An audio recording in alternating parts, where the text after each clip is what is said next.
na what's up? Wana won bi no chuwa geri mgbe. Ke kwanu nke na eme nwanyi dị mma. Omo kinagwa. Chimu kwanu go ka nna gwo nwere onye ọzọ. Here. Eso ngi na anwụ, anyị na ha nga anya mo si obu mu na goda ka ha na nwe ibe ọzọ. Anyị ejebiri wu na mma. Ka afu maka enwere m efe ndị dibia.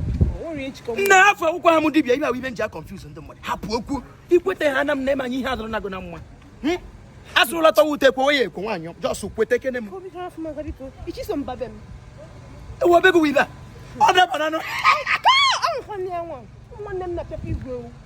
Onye nwanne gị na-apị igwe. Ibe ahụ ibe na-eme ụmụ nwaanyị. Ana ayọ unu ibu na na-anwa garịgarị. Ebe ka ọ na-eje.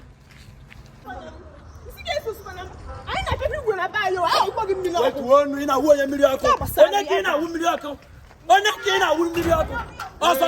Yes. Je na onye na-asụ. Kifanas.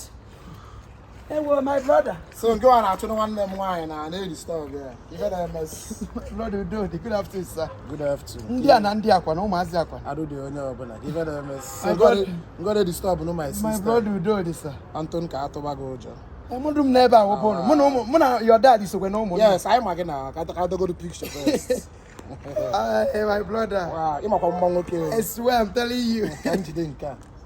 So, ị na-achọrọ my sister.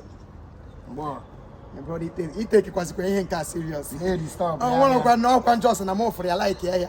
If for your like. Asị m ife dị mmari enu m ego. Wow.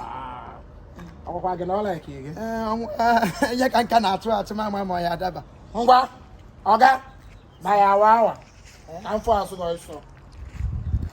Awa. Ise fu azụ. Bai nali. Oga phone m kwan. Agara na dị so sim phone gị na ya ara. Phone gị picture m dị ya. Ọ na picture m dị na bụrụ phone. Oga. Come on, bechela gị to iso. Ise afụrụ iru yi. Ị na-achọ nwanne m nwaanyị. Ọ dị ka ịmara ife. Ise na afọ your face. Oyo mugu. Try kwa next time. Iwe mo ra bata na my compound. I'm na gị so akwụ ụgwọ ụlọ.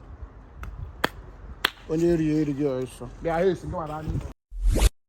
Baby. Sugar. So Obodo, it's true you're cheating on me, right? And for that reason it's over between us. You be mumu. So it's true. You're cheating on me, Abi. Eh? It's over. It's over. Yes. It's over. Yes, now. So bad, name wig. Let them nyala aka. Of course I fucked up. Who never fuck up, hands in the air? No hands. Still I can't believe. You know what I mean?